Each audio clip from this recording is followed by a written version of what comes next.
نومبر کے دن بروز اتوار 2022 میں خدا کے گھر میں آپ سب کو خوش آمدید کہتا ہوں۔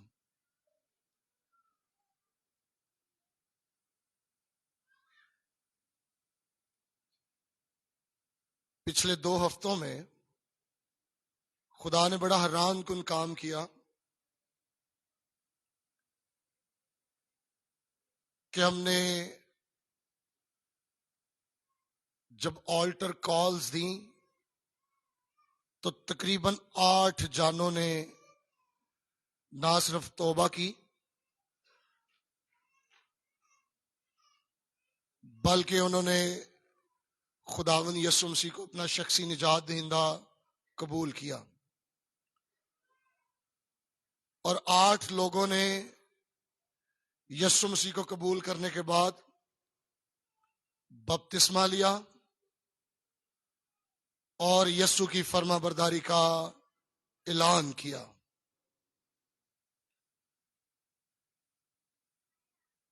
یسوع مسیح کی فرما برداری کا اعلان یا دوسروں کو یہ بتانا کہ میں نے توبہ کی ہے، میں نے یسوع مسیح کو قبول کیا ہے، یہ کیوں ضروری ہے؟ دوسروں میں اس بات کی گواہی دینا کہ میں نے توبہ کی ہے اور میں نے یسوع مسیح کو قبول کیا ہے، یہ دوسروں کو بتانا کیوں ضروری ہے کہ میں نے نجات پائی ہے۔ حالانکہ ابتدا میں جب لوگ یسوع مسیح کی شاگردیت میں آتے، جب ابتدائی کلیسیا بن رہی تھی، تب صرف لوگوں کو شاگرد نہیں بنایا جاتا تھا، صرف بپتسمے کے ذریعہ سے اعلان نہیں کیا جاتا تھا، بلکہ انہیں یسوع مسیح کی پیروی کے لیے تیار بھی کیا جاتا تھا۔ اگر آپ کو یاد ہو، متی کی انجیل اس کا 28واں باب اور اس کی 19ویں اور 20ویں 2 آیات، جہاں یسوع نے اپنے 11 شاگردوں کو یہ حکم دیا کہ پس جاؤ اور سب قوموں کو شاگرد بناؤ۔ صرف دوسرے مذاہب کے لوگوں کو مسیح میں لانا مقصد نہیں تھا، سب قوموں کو۔ اور جب تک ہم یسوع مسیح کو قبول نہیں کرتے، جب تک ہم یسوع مسیح میں نئے سرے کی پیدائش کا تجربہ نہیں کرتے، تو یسوع کو یہ نہیں پتا کہ آپ مسیح ہیں، بھلے آپ مسیحی خاندان میں پیدا ہوئے ہوں۔ کیونکہ لکھا جب تک کوئی اپنی زبان سے مسیح کے خداوند ہونے کا اقرار نہ کرے اور دل سے ایمان نہ لائے، وہ نجات نہیں پا سکتا۔ لکھا ہے لیکن جتنوں نے اسے قبول کیا، اس نے انہیں خدا کے فرزند بننے کا، جو اس کے نام پر سب قوموں سے مراد یہ نہیں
بات کو ملا کر پڑھے تو ان میں اور لکھا ہے 42ویں اور 43ویں. یہ نئے مومنین، نئے ایمانداروں کے لیے کہ وہ وقف ہو گئے ہیں، وہ مسیح کے خون سے خرید لیے گئے ہیں، ان کی تقدیس ہو گئی ہے. اب انہیں مسیح میں آگے بڑھنا ہے. اور کیا رہے وہ لوگ؟ تعلیم پانے، رفاقت رکھنے، روٹی توڑنے اور دعا کرنے میں کیا رہے؟ مشغول رہے. یہ وفاداری کے ساتھ جڑنا ہے. مشغول ہونا کیا ہے؟ وفاداری کے ساتھ جڑنا. یہ اس کا مطلب ہے اس کی قربت میں آگے بڑھنا. اس کا مطلب ہے بار بار اس کام کو کرنا جن کا یہاں پر لکھا گیا ہے. اگر آپ اپنے وقف ہو کر دنیا کو متاثر کرنا چاہتے ہیں تو پھر ان کاموں کو بار بار کرنا، ان میں وفادار رہنا، ان کے ساتھ جڑے رہنا، اور اپنے آپ کو مسیح کے لیے جو ہے وہ پیش کر دینا. اگر آپ دیکھیں میرے ساتھ وقف کرنے کے حوالے سے کچھ حوالے ہیں. اعمال کی کتاب پہلا باب اور 14ویں آیت دیکھیے کیا لکھا ہے یہاں پر. اعمال پہلا باب اور 14ویں آیت. اگر آپ میں سے کوئی نکال لے تو اونچی آواز میں برائے مہربانی پڑھیے گا. لکھا ہے یہ سب کے سب عورتوں اور یسوع کی ماں مریم اور اس کے بھائیوں کے ساتھ ایک دل ہو کر دعا میں وہ ڈیڈیکیٹڈ تھے. وہ لگے رہے دعا میں. وہ آئے نہیں صرف توار کو تو اس کے بعد انہوں نے کہا بس بڑی دعا کر لی ہے. وقف کر دیا، جڑے رہے اس وفاداری کے ساتھ. اگر آپ میرے ساتھ دیکھیں لوکا کی انجیل ذرا 9واں باب اور اس کی 51 آیت. لوکا کی انجیل 9واں باب اور 51 آیت. یہاں پر یوں لکھا ہے لوکا 9واں باب اور اس کی 51 آیت میں یوں مرقوم ہے جب وہ دن نزدیک آئے کہ وہ اوپر اٹھایا جائے تو ایسا ہوا کہ اس نے یروشلم جانے کو کمر باندھی. یہاں جو کمر باندھنا ہے یہ بھی ڈیڈیکیٹ ہونا، مشغول رہنا. اس کے لیے یہ لفظ ہے کہ اس نے اپنا چہرہ اسی طرف اٹھائے رکھا جس مقصد کے لیے وہ اس دنیا میں تھا. جب اس نے آسمان پر اٹھائے جانے کے دن نزدیک تھے تو یروشلم کو جانے کے لیے اس نے کمر باندھی تاکہ اس مقصد کو پورا کرے. یہ ڈیڈیکیشن، یہ وقف ہونا، یہ اپنی تقدیس کو جاننا، یہ اپنے مسا کو سمجھنا نہ صرف یسوع مسیح کی زندگی میں تھا بلکہ یہ ہر ایک مسیح کی زندگی میں بھی لازمی ہونا چاہیے. اور اگر مسیحوں کی زندگی میں ایسا نہیں ہے تو میرے عزیزو ان کے لیے سوچنا بڑا ضروری ہے. اور ہم دیکھتے ہیں کہ یسوع نے جب اپنے مشن کو کامیاب کیا، جس کام کے لیے وقف تھا، آج دنیا کی سب سے زیادہ آبادی جو ہے وہ مسیح کی پیروکار کہلاتی ہے. دنیا کے جو بڑے 3 مذاہب ہیں ان میں سب سے زیادہ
اور کلام سنانا، اس کی تعلیم دینا، اس کو اہم سمجھا ہے۔ اور اگر آپ دیکھیں تو سب سے پہلے رسولوں کا بھی یہی عہد تھا کہ وہ انجیل سنائیں اور پرانے عہد نامے کی نبوتیں لے کر ثابت کریں کہ انجیل جو ہے وہ انہی نبوتوں کی تکمیل ہے، انہی نبوتوں کی وہ سچائی ہے۔ اگر آپ دوسرے باب میں جائیں میرے ساتھ تو یہاں پر دیکھیے پطرس پیغام دے رہا ہے 14ویں آیت سے۔ کون پیغام دے رہا ہے جی؟ پطرس۔ اور پطرس نے چلتے ہی 16ویں آیت میں اپنے پیغام کے شروع میں یوئیل نبی کے 2 حوالے دے دیے۔ لو بھائیو گل پوری ہوگی جے، جو 550 سال پہلے یوئیل نبی نے کی تھی۔ جب روح القدس کی بات پوری ہو گئی، نازل ہو گیا، تو اس نے پہلے 2 حوالے یہ دیے، اور پھر اگر اس کے بعد آپ دیکھیں تو اس نے ایک اور زبور کا حوالہ یہاں پر دیا ہے، اور زبور کا حوالہ اس نے 25ویں آیت میں جا کر دیا ہے۔ کیا لکھا؟ کیونکہ داؤد اس کے حق میں کہتا ہے کہ جب وہ یسوع کے بارے میں بات کر رہا ہے تو وہ پرانے عہد نامے سے بات کرتا ہے، دیکھو داؤد نے بھی کہا تھا، اب یہ پورا ہو گیا ہے۔ اور میرے عزیزوں، اگر آپ فضل میں ترقی کرنا چاہتے ہیں تو ایمانداروں کو کلام کو جاننے کی بڑی ضرورت ہے۔ ایمانداروں کو کلام کو جاننے کی بہت ضرورت ہے۔ آج سچی انجیل سے لوگ منہ موڑ رہے ہیں۔ آپ کو پتا ہم نے پچھلا مہینہ سچی انجیل پر صرف کیا تھا۔ آج لوگ آپ کو گناہوں کی معافی والی انجیل، یسوع کے مرنے والی انجیل، یسوع کے جھوٹنے والی انجیل سے دور لے گئے ہیں۔ اب وہ کہتے ہیں شفا والی انجیل، اب وہ آپ کو مادیت پرستی والی انجیل، اب وہ آپ کو ہم مانگی والی انجیل، اب آپ کو محبت والی انجیل یہ سناتے ہیں۔ یہ بڑی تکنیکوں کو فروغ دے رہے ہیں، یہ الٹی حرکتیں کر کے لوگوں کو اپنی طرف مائل کرنا چاہ رہے ہیں۔ اور بائبل کی اولین ترجیح کیا ہے؟ منادی کرنا۔ بائبل کی سب سے اولین ترجیح کیا ہے؟ بائبل کی تعلیم دینا اور لینا، یہ سب سے اولین ترجیح ہے۔ اگر آپ دیکھیں مال کی کتاب کا 6 باب اور 7ویں آیت، جب ہم 7 ڈیکنز کا چناؤ دیکھتے ہیں تو وہاں پر 7ویں آیت میں لکھا ہے، 6 باب مال کی کتاب، اور خدا کا کلام پھیلتا رہا۔ کیا ہو رہا تھا جی؟ خدا کا کلام پھیلتا رہا، اور یروشلم میں شاگردوں کا شمار بہت ہی بڑھ گیا، اور کہنوں کی بڑی گروہ اس دین کے تحت ہو گئی۔ لوگ بدلتے ہیں کلام سنانے سے۔ کیسے لوگ بدلتے ہیں جی؟ انجیل کے سنائے جانے سے، کلام کے سنائے جانے سے۔ جو پچھلا مہینہ 10واں مہینہ گزرا ہے، تب ایک خادم تھا، اس کا نام ہے ولیم ٹنڈیل۔ اس نے کہا کہ ثقافتوں کو، کلیسیائی رسموں کو، سارے جو ساکرامنٹس ہیں، ان کو پیچھے کر کے بائبل کو بنیاد بنانا چاہیے، اور بائبل ہر ایک بندے کے ہاتھ میں ہونی چاہیے۔ تب اس شخص کو انہوں نے 6 اکتوبر کے دن زندہ آگ لگا دی تھی۔ جو لوگ یہ چاہتے تھے کہ التار سے نیچے بائبل نہیں جانی چاہیے، جو لوگ یہ چاہتے تھے کہ بس جس زبان میں ترجمہ ہے اس کو عام انسان کے ہاتھ میں نہیں ہونا چاہیے، وہ چاہتے تھے صرف بائبل التار پر رہے۔ اور ایک بندے نے جس کا نام ولیم ٹنڈیل ہے، اس کو اپنی جان دے کر اس انگلش کے ترجمے کو ہم تک پہنچانے کا جو ہے وہ شرف حاصل ہوا۔ اور میں آپ سے یہ کہنا چاہتا ہوں کہ صرف بائبل ہی ہمارے ایمان کی بنیاد ہے۔ پاسٹر اجاز کی کمیٹی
تیار ہو جو کلام کی سچائی وقت بے وقت سنانے کے لیے مستعد رہو۔ اور میرے عزیزو، اگر آپ سمجھتے ہیں کہ میں دنیا کو متاثر کرنا چاہتا ہوں اور دنیا کو چاہتا ہوں کہ وہ مسیح کو میرے کردار سے جانے، تو پھر آپ جو وقف ہے، آپ کو جن کو خون سے خریدا گیا ہے، تو برائے مہربانی کلام کی طرف اپنی توجہ کریں۔ اس کی منادی سننے اور سنانے کے لیے ہمیشہ تیار ہے۔ اور دوسری بات کیا ہے؟ رفاقت رکھنا۔ اعمال کی کتاب کے دوسرے باب کی 42ویں آیت میں دوسری بات کیا ہے؟ رفاقت رکھنا۔ رفاقت اور شراکت۔ آپ نے کبھی لوگوں کو کھیلوں کی باتیں کرتے سنا ہے جو کرکٹ کھیلتے ہیں؟ کتنے لگاؤ سے وہ کہہ رہے ہوتے ہیں کہ آج کل ورلڈ کپ چل رہا ہے، پاکستان جو ہے وہ فائنل کے بالکل قریب ہے اور فائنل کھیلنے والا ہے۔ تو اب جتنے کرکٹرز ہیں، اگر آپ ان کی رفاقت شراکت سنیں تو وہ آپ کو بتائیں گے فلاں کھلاڑی اچھا کھیل رہا تھا، فلاں نے بالنگ ٹھیک کی، اس کے 9 بال کی وجہ سے یہ خرابی ہوئی، یہ رن بن جاتا تو یہ اچھا ہوتا۔ اسی طرح جو لوگ خبریں سننے والے ہیں، آپ میں سے بہت سارے لوگ سیاست میں بھی انٹرسٹڈ ہوں گے، اور آج کل جو ہے وہ لانگ مارچ کی باتیں ہو رہی ہیں، آج کل نواز شریف کے آنے کی باتیں ہو رہی ہیں، اور آج کل جو سیاسی ورکرز ہیں وہ بڑی جو ہے وہ پرجوش ہیں، بڑے گرما گرمی ہیں۔ کوئی عمران خان کی طرف سے لڑ رہا ہے، کوئی نواز شریف کی طرف سے، کوئی زرداری کی طرف سے۔ تو ایسی گرما گرمی اور ایسی ایک دوسرے سے باتوں کا جو ایکسچینج کرنا ہے، بالکل اسی طرح کا رویہ اور جذبہ جو لوگ انجیل کی خدمت کرنے میں مصروف ہیں ان کو بھی اپنی زندگی میں اپنانا چاہیے۔ اور کبھی کبھی جب ہم اکثر بیٹھتے ہیں، میں اور چرچ کے کچھ انتظامیہ کے لوگ، تو ہم بات کرتے ہیں آج فلاں سے یہ بات ہوئی، آج میں نے کلام کی سچائی کی بات کرتے ہوئے یہ کہا کہ اگر پلوس ایسے کرتا تو وہ شاید غلطیوں کے سارے پاسٹرز کا چیئرمین ہوتا، اگر وہ سمجھوتا۔ تو یہ ساری باتیں ہم جب ایکسچینج کرتے ہیں تو یہ رفاقت ہم بجھے ہوئے کوئلوں کو آگ دیتی ہے۔ یہ رفاقت ہمیں جو ہے وہ بڑھکاتی ہے کہ ہم دوسرے لوگوں تک انجیل کو لے کر جائیں، انہیں کلام کی سچی باتیں بتائیں۔ اور میرے عزیزو، فلیپیوں کے خط میں اس کے پہلے باب کی 15ویں آیت میں لکھا ہے، بعض تو حسد کے باعث اور جھگڑے کی وجہ سے مسیح کی منادی کرتے ہیں، اور بعض نیک نیتی سے اس میں شریک ہے۔ یہ شراکت ہے۔ بعض کی کیسے کرتے ہیں؟ حسد سے اور جھگڑے سے، اور بعض نیک نیتی سے مسیح کی انجیل پلانے میں کیا ہے؟ شریک ہے، شراکت ہے ان کی۔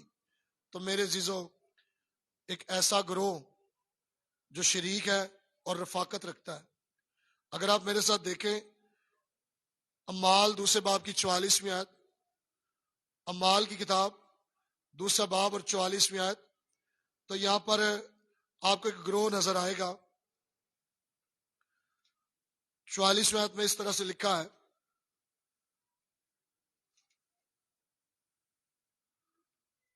اگر آپ میں سے کسی نے نکال لیا ہے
اور کونے میں بیٹھ کر کھانا کھا، اور لگ میز پر اس کو کھانا دے دیا۔